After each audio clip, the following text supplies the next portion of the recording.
We've now come to the sponsor perspective portion of our program. Please welcome back to the stage Joe Ruffalo, General Manager of The Hill, in conversation with Julianne Edwards, Chief Development Officer at the Nuclear Company. But first, a quick video from our sponsor.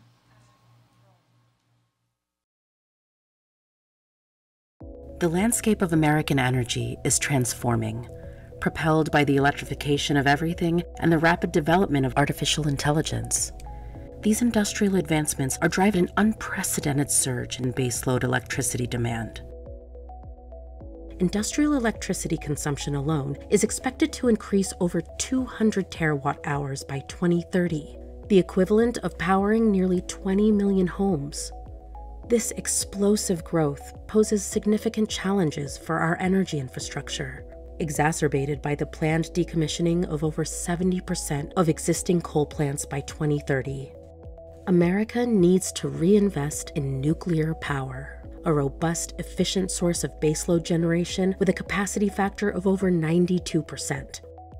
Despite the immense benefits of nuclear power, the United States has completed the construction of 2 new nuclear reactors in the last 20 years. From 1960 to 1980, over 100. Without a comprehensive plan in place to scale up this crucial energy source, the U.S. has no clear path to support the unprecedented industrial growth facing our nation. The gap between our baseload power and our needs is widening daily. Meeting the soaring energy dependencies of modern life could become an impossibility. Luckily, all that's about to change.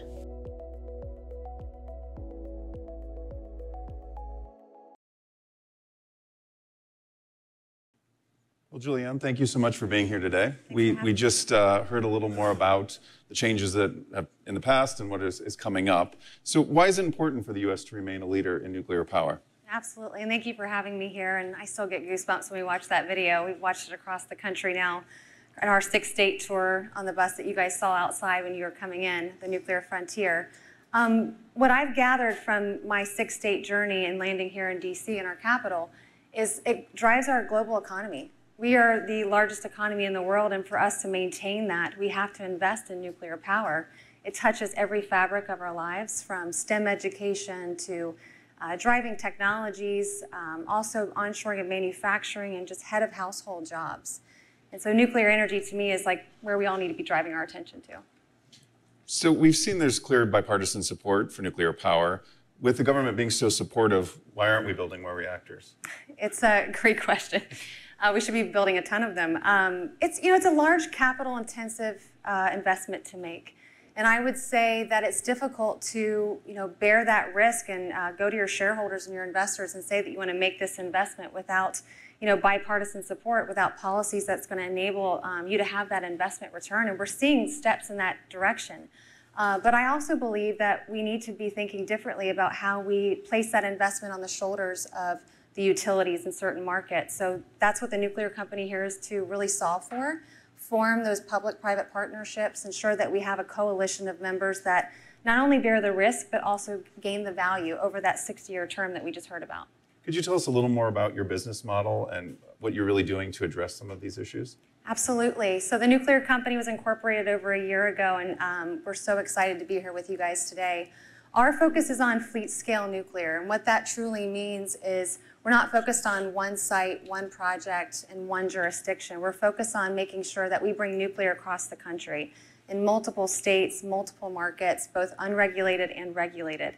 And I think when I look at others that are innovating in this space, a lot of folks are focused on the technology itself, and I believe that's roughly 12% to 15% of the capital investment of nuclear. We're focused on the balance of that, making sure that folks are getting that level of certainty to invest in manufacturing and expanding their facilities, investments in developing workforce and increasing proficiencies in the trades, and also in technical degrees that we're seeing like nuclear engineering and materials engineering. And so we're really hopeful that this momentum will drive the conversation to talk not just at a single entity and a single site, but to think on a global and fleet scale approach. Speaking of global, we talked at the beginning that there's 27 nuclear reactors being built in China and none in the United States. Could you talk a little more about the impact that would have on national security? Absolutely. I was just in Nucor's headquarters this week in Charlotte, North Carolina. Their CEO, Leon, was very kind to host us. And well, one thing that he mentioned to the audience was just the cost of electricity. And when I kind of do my own research and look at what we're seeing in terms of publications, you know, the cost of energy in China today is roughly 7 to 9 cents per kilowatt hour. In the US, we're roughly 16 to 25 cents per kilowatt hour. So we're extremely high. Their investment in nuclear is driving their price down. We're actually going to see that they're going to be below 6 cents per kilowatt hour. And with that, it's going to drive manufacturing and jobs and, honestly, education to that country. And we cannot lose our global presence, and we cannot lose our leadership role in this country. We proved in the 50s, 60s, and 70s that we could build fleet-scale nuclear. I believe after we flipped the switch and commercially operated our first facility in Pennsylvania in Shippingport, there was an order of 200 reactors across the country, and we built a little over 100. Today, we've got 93 reactors operating today. So we have an incumbency. We actually have a very safe track record. We've proven that we can operate these things efficiently. And so because of that, we need to protect that incumbency, make sure we continue to invest in the safe operations of those reactors. But we cannot lose our foothold to another country. It's so important, and I believe you're going to see a video shortly about that. Could you tell us how the nuclear company is working with other organizations and other experts to advance nuclear technology right now? Yeah, so part of our tour was actually, one of my favorite parts was to Georgia Tech. They're a university that has a huge investment in engineering program. And I would say we're going to start with education, making sure that we understand these younger minds are just so innovative, and they've been exposed to enormous amounts of information just with the advancements of AI, advancements of social media platforms. So they're looking to innovate the way we look at radiation protection.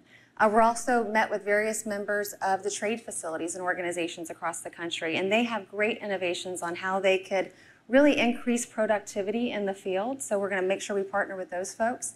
And then the manufacturing associations that exist, and all of the folks that have protected that incumbency and contributed to the safe operations of our nuclear fleet, like the Nucors of the world, and making sure that we leverage their lessons learned. We talked about Vogtle earlier, and putting that into the fleet scale deployment. You mentioned the tour, just one last question. Yeah. If you could tell us a little more about that and what you hope to accomplish. Oh, wow. I've been on the road for 2 weeks. I have a great Glad husband. you made it up. Yeah. He's been very patient with me. I'm looking forward to going home and sleeping for a couple of days. But it was an amazing tour. We learned so much, and really it was to just really inform and educate. And what I have learned is it's bipartisan here in the Capitol, but it's bipartisan everywhere. I am seeing folks at gas stations wondering if our bus was nuclear powered, and I had to make sure they realized it was not nuclear powered. But they were very, very excited. They all wanted to get a picture, and I think there was a hashtag I touched the bus, and so it was really fun.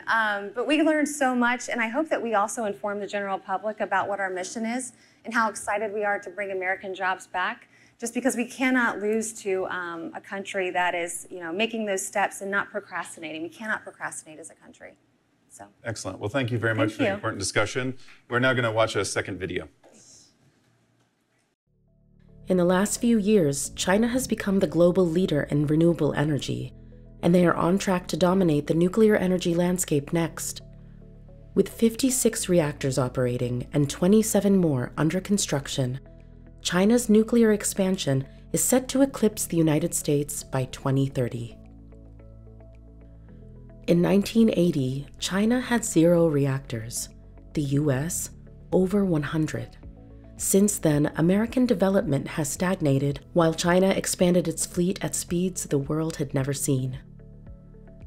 China has plans to nearly triple nuclear capacity by 2035. For the US to match, it would take about $360 billion and more than a decade of construction just to keep up. China plans to lead the global economy, and it's starting by leading the clean energy transition. With 0 reactors currently under construction, the US risks losing its prominence in setting global industry standards.